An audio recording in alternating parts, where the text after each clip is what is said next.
Hey, everybody. MFSN's regular weekly Thursday waiver wire show. Ross, you and I just met on Tuesday to talk some waiver wires, and now we want to give some players for everybody to talk about this weekend. We have some big games coming up. You saw another big injury. We had Corbin Burns. We talked about him on Tuesday going down with Tommy John. It looks like Jackson Jobe, the top prospect for the Detroit Tigers, is going to do it also. As always, I forgot to introduce, I'm Casey Scheinvold. I'm here to host today, and I'm joined by the omnipresent and smartest guy I know, Ross the Boss. Ross, tell me how it's going. It's going well. Baseball's in full stride. It's kind of like an off day today. There's only a number of teams playing today, but we do have any NHL hockey Stanley Cup going on, which I'm excited about. But I'm excited to talk baseball. We have a lot of great players for us to talk about, and we have to just bring it up real quick. We have a rookie starting today that throws like the hardest throwing rookie we've had in a long time. Over 103 miles an hour. 104. Bringing back memories of young Aroldis Chapman. I mean, Jacob how do you say his last name? It's Misiorowski, I think. It's phonetically Misiorowski. I'm not sure which way he pronounces it, but the kid from Milwaukee it's just exciting. I'm excited to see what he can do today. Yeah, I mean, it's going to be his first start in Major League Baseball. It's always something exciting. And remember last year with Paul Skees, maybe it's going to be a replay like Paul Skees from last year. We never know. But fantasy-wise, it's somebody that you're going to take a chance on. Do you pick him up and start him today? I mean, what do you do with this kid? I am, but I tend to be a little more of a risk taker when it comes to prospects, as we all know. I think, look, this guy reminds me a lot of, here's a name we haven't talked about in 15 years, but a young AJ Burnett. If you remember AJ Burnett, yes, he came up with the Marlins. He pitched with the Yankees and the Blue Jays for a while. The guy's stuff was electric. He could miss bats as well, if not better than anybody else in the league, but prone to command and control issues, and his walk rates will be high. I think this is the guy who I think AJ Burnett had a no-hitter with 9 walks, I think, in a game for Toronto. It was some ridiculous number like that. Misiorowski is going to miss bats. He's got that Blake Snell, Dylan Cease, those guys who can miss a lot of bats, but he also is probably going to walk. He could walk 4 or 5 batters per 9 innings, and you have to be prepared to have the good with the bad, maybe a less than decent whip, but really good strikeouts, and the ERA shouldn't be too bad. So I'm plugging them in there. Milwaukee seems to know how to develop and turn pitchers into really productive fantasy pitchers. I'm going to trust Milwaukee in this one. And so, yeah, I'm picking him up and throwing him right into the lineup today. Love it. He's going against the Cardinals, not the most prolific offense. So it could be good for him. He's 6'7". I think when he releases, he's 6'7". So when he releases the ball, it feels like he's right on top of you. So no, he's a big kid. He's skinny too. He has that young Randy Johnson look. I know Randy's probably 6 inches taller, but lefty. But other than that, but he has that tall throwing, like when he's done with his wind up and he lands on his feet, he's like halfway to the mound, like Randy Johnson was back in the day. Give us a couple other names people should be looking at. Who's been tearing it the past 2 weeks, and the Red Sox just put him in the lineup because everybody else hasn't been hitting, is Abraham Toro. I mean, he plays like he's eligible for like 3 different positions, and he is playing first base, I believe, and he's been killing the ball. I mean, you got to start him. And if your first baseman is either hurt or not hitting, I mean, there's 2 guys that I picked up this week already. Is Toro to start at first if my first baseman wasn't doing well, and also Jeff McNeil of the Mets. I mean, this is like the McNeil from 4 years ago. I don't know if you remember how this guy was on fire before he got hurt, but McNeil's been destroying the ball for the Mets. I mean, now Soto's starting to hit too. He's catching on fire. He had a home run last night, but I mean, it's like McNeil is just leading the charge for the Mets, and those 2 guys are my top 2 guys I'm picking up for this week if they're available in any of your leagues. I suggest you do the same, because right now it's like June, and this is the time you got to start winning weeks if you're in a weekly competition league head to head. Yeah, and Jeff McNeil carries value because of his batting average all year round. Like this guy is a contact, but he's in a position where he's scoring a lot of runs. And if this power is real, I mean, his outs are even like line drive shots. I mean, I've watched the Mets once in a while because to me, I think they're one of the best teams in the National League. And it's just like McNeil, even his outs are like hard outs. I mean, he's hitting the ball really hard. And and I think he's available in like 80% of the leagues right now. So it's a good time to pick him up. Yeah, a guy who I'm willing to, who was a sensation 2 years ago at the end of the season, and then had a rough last year, was hurt and was hurt at the start of this year, but is tearing the cover off the ball again. And I'm willing to invest in him, is Evan Carter of the Texas Rangers. If you remember what he did on their World Series run, like he might have been their most lethal bat in the postseason. And in the past 2 games, he's gone 6 for 9 or the last 3 games, I think, because last night he hit another home run. He's got 4 home runs and 6 RBIs. This is a guy I've loved since the postseason of 2023. And so any signs of life, I think he's legit, and I'm going to jump back on him. So that's a bat I would really be looking at if I was, because my outfield, for example, Fernando Tatis Jr. is not doing well. Luis Robert is not doing well. Even Lawrence, don't call me Larry, Butler is struggling right now. And so if you need somebody in there who can give you the same type of skill set that those guys have and as hot as can be right now, I think Evan Carter is a great pickup. No, I liked him. He could have been MVP that year, the year the Texas won. I mean, he was that good.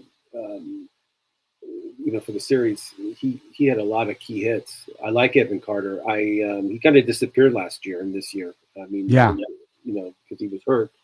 You know who else is pitching well is Drew Rasmussen. I mean, he is his ERA is 2.22 and his WHIP is 0.90 through 13 starts. Yeah, it's pretty good. It's not bad. It's really good. And this guy, again, pitchers are hard to figure out sometimes. I mean, another guy I like, I'll mention his name. I'll say his wrong name on purpose just to make you upset. It's Larry Mize of the Detroit Tigers. I think he's like 8-1 or something. I mean, his ERA is under 3. I mean, this guy's no one talks about him about Cy Young, but wow, those are pretty good stats. I mean, Detroit has a really good pitching staff, and Casey Mize is to me, I think he's one of the reasons why they're doing so well. Yeah, and look, he's a former number 1 overall pick for a reason. Was he number 1 overall? I didn't know that. Oh yeah, I knew he was the first round. I didn't know he was the first pick. It's pretty good. While the Reds, Hunter Green is on the DL. Casey, who else do you like? We mentioned Joe Adell, he's doing well, good for the Angels. I like Joe Adell. Yeah. And Hunter Goodman of Colorado, I like. He's starting to hit again, and I think when it gets warmer in Colorado, I think the ball starts flying out of there. I know they have the worst record in baseball. I know they're going to probably break the record for the worst record ever.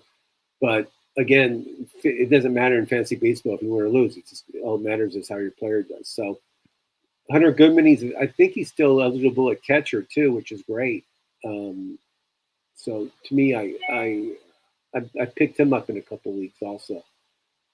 Yeah, I mean, we went over a lot of guys on Tuesday, so I don't want to rehash any of that. No, you know who I dropped a lot though is Rafael Iglesias. I dropped Raisel Iglesias, the closer.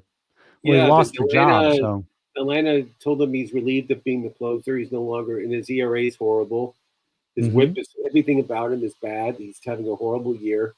And if you're in a redraft league, drop him for sure. If you're in a fantasy, keeper league, I would consider dropping him also. I don't know. I think his confidence is done. I think as we talk about relief pitchers, they're a dime a dozen. They really are.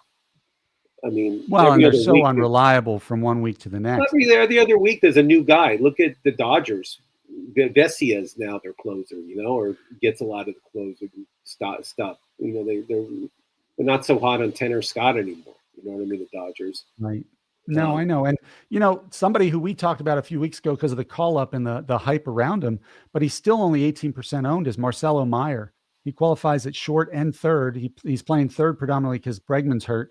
And in the last week, he's hit 3 home runs and is batting over 400 in 6 games. So this guy is proving that he was a top prospect for a reason, and people still haven't picked him up yet.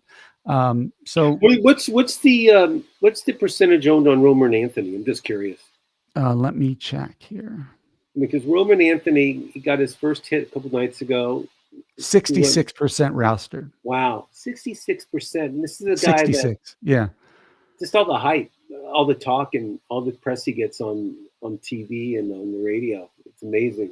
That Meyer's like 18% and this guy's 66%. Amazing. Yeah. Well, you're the number one prospect. You get the benefit of the doubt. So Ross, do you think Jake Fraley is for real? He's batting pretty great over the last week. You know what, Casey? He's one of these guys. We talk about it. He'll get hot for 2 weeks and he'll be cold for 2 weeks. I don't trust him. I really don't. I don't trust him either. I know. I'm a homer when it comes to Reds, but I don't trust Jake Fraley. I don't trust Gavin Lux. You know, I don't trust. There's a number of Reds I don't trust. They get hot for like 2 weeks and then all of a sudden they're cold and they destroy your team. But I would keep him on the bench if I had him. But again, I was not hot on him beginning of the year either. Yeah, I know he hasn't. Do you think David Bednar's making a comeback as the closer for Pittsburgh? He's got 2 in the last week, 6 strikeouts in 3 innings. Yeah, the key word you said is Pittsburgh. Yeah, I know. Really, but if you're desperate for a closer, he's less than 60% owned. There's not a lot of great ones out there. They're so bad. They're so off. Pittsburgh is so bad. Their owner is the worst owner in sports. I think he has the highest profit margin of any baseball I think team. He's the worst owner too, and the worst. Well, that doesn't speak well. Yeah, I know. The worst losing percentage too. I mean, that stadium. It's too bad. I've been to the stadium. It's beautiful. It's a great stadium. They did a great job with it. It's downtown Pittsburgh. It's clean. It's nice. They have good food, good beer. But the problem is the team is horrible. I mean, you'll be able to go to the games for like almost for nothing. I think in August. I was watching the Angel game, and I forgot who they were playing. In the beginning of the game, it looked literally, I'm not making this up, it looked like 10 people were there. I mean, and they'll announce like 47,000 people in it. Yeah, because season ticket holders, they count on those season ticket holders that never show up to the games because they're horrible. Or the corporate tickets that people don't use. And yeah, but just like baseball attendance, I don't know. We'll see what happens. I mean, it's so expensive to go to games now. It's so hard for families to afford to even go to one game. Yeah. To go to a Dodger game, it's like, it's ridiculous. Parking and tickets. If you want to sit in the lounge section, want to park and all that stuff, before you walk in, it's $500. And then you have to feed them, and a soda's $16 and a hot dog's $20 and then you, like you said, you got these crazy prices. It's probably $100 to feed them, and then they charge $20 for if Dad wants a beer. It's $20. Yeah. So one more player I want to talk about before we get out of here. He's currently only owned in 60% right on the dot. Wow. And he started off the year terrible. So let's put that out there. His numbers are not pretty. Say it like Charles Barkley. Terrible. Maybe his pitching motion looked a little like Charles Barkley's golf swing. I'm not sure. But Sandy Alcantara pitched 6 shutout innings last time out with 6 Ks and only gave up 4 base runners. This guy is a former Cy Young winner and considered to be, before he got hurt, one of the best pitchers in baseball. Do you think this was a things were working today sort of outing, or is this somebody you're willing to invest in and assume that the trend is going in the right direction? I think by All-Star break he'll be traded. Well, I know that, but I'm just talking about right now. I like him. I mean, I've always liked Sandy. Alcantara. He's always been. I know he started out horribly. He had a bad April. He got okay in May. Now he's pitching a lot better. But I think he'll do well. And I think if he's available on waiver wire, I would take the chance. I think he'll go to a contender. I think we'll see him, pitching for a team that needs a starter, maybe a Philadelphia or maybe somebody like that, because Nola's not coming back for a while.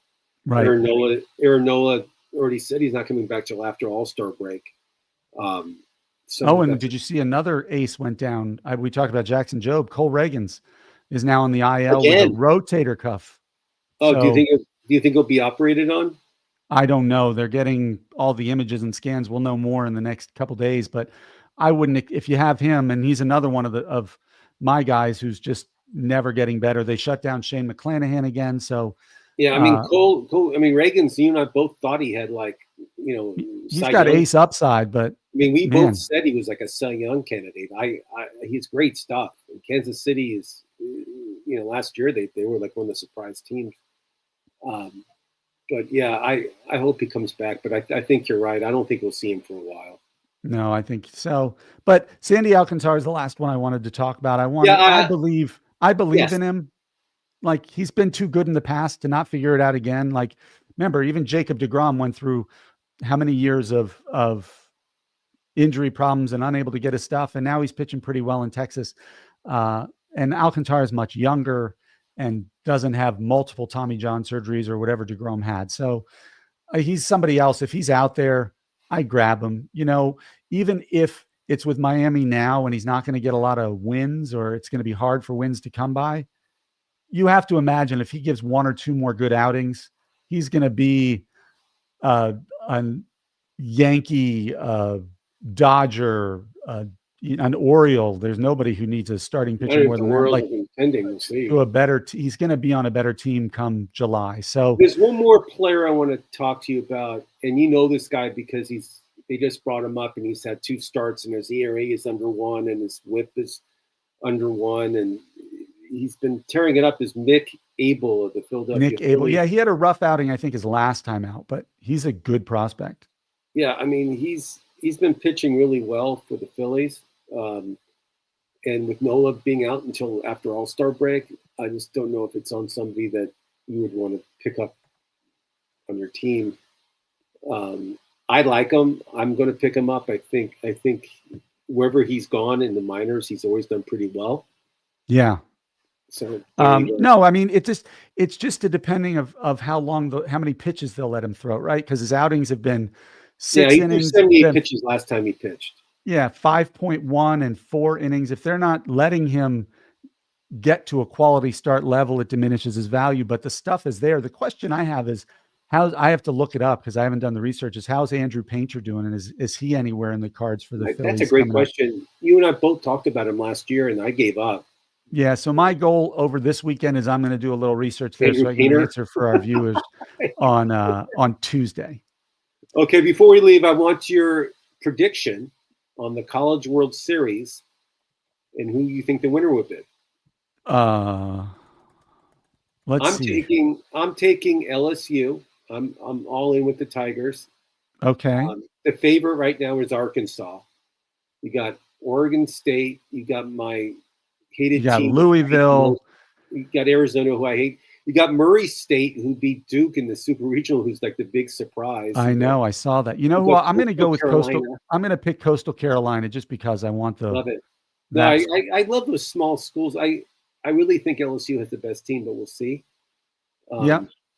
But Arkansas, and UCLA's in there too. So the 1 and 2 seeds didn't make it to the World Series, huh? Yeah, they got 3 Pac-12 teams, former Pac-12 teams: UCLA, Oregon State, and U of A. All 3 of them are in the College World Series, and that starts tomorrow. Nice. Well, that'll be exciting. Well, Ross, again, thanks for the info. It's always fun talking baseball with you.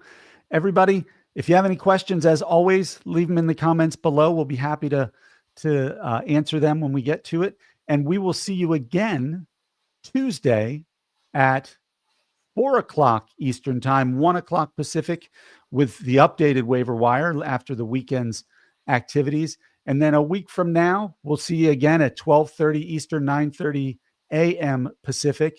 And Dr. Dan will be back so we can reinitiate our 4:00 sports talk show where we just talk about whatever hot button topics we feel like that day and touch base on sports in general. If you have any ideas for that, heck, let us know. Leave them in the comments. Maybe we'll take your topic and try to destroy it for you. All right, Ross. It was good talking to you. Okay, have a great weekend. May your softball team be victorious. 2 games tonight. Do you have any games left? Yeah, I got 2 games tonight. All right. Well, I hope you hit 3 home runs and maybe an infield. I want an inside the park, like a little league home run. Can you do that for me? I'll do my best. All right, man. You be good. Okay.